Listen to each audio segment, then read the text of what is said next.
Érigée en priorité absolue dans le programme politique du chef de l'État, la sécurité des personnes et de leurs biens fait aujourd'hui l'objet d'une mise en œuvre concrète face à la multiplication des défis sécuritaires ces derniers temps. Le président de la République, maréchal Mohamed Idriss Déby Itnou, ne veut pas se contenter de diagnostiquer, il agit. C'est précisément le message qu'il envoie en convoquant cette réunion. Loin d'être une simple réaction conjoncturelle, cette rencontre s'inscrit en droite ligne du premier chantier de son mandat, consistant à doter le Tchad d'une armée et d'une police moderne, rapprocher les forces de sécurité intérieure du peuple et bâtir une paix durable. La réunion de ce 2 avril a été l'occasion pour le Premier ministre, ambassadeur Alamay Halina, qui tient des réunions hebdomadaires de sécurité, de présenter la situation générale du pays ces 3 derniers mois. Sur cette base, un état des lieux précis et complet a été fait et des directives claires sont données par le chef de l'État, renseigne le ministre d'État, ministre de l'administration du territoire, Liman Mohamed.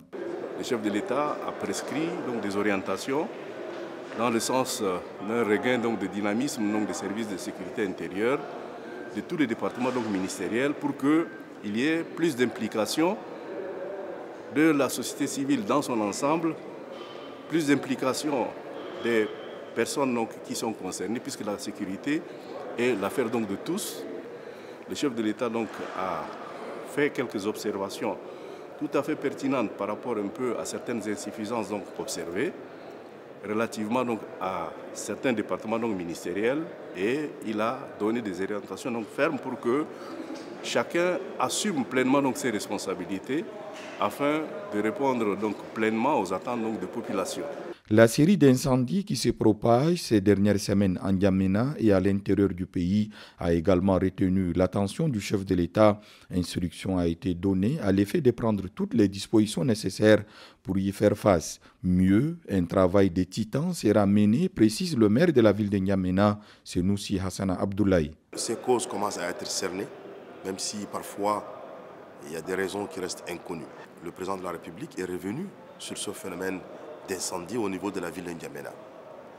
Et il nous a instruit à l'effet de prendre toutes les dispositions nécessaires pour juguler ce phénomène et savoir y faire face. Au niveau du gouvernement, il est en train d'être fait un travail de fond pour la création justement d'un corps national de protection civile. Bien sûr, il y a des dispositifs également à améliorer au niveau de notre mairie centrale en ce qui concerne les bouches d'incendie au niveau des marchés et bien d'autres dispositifs qu'il faut améliorer.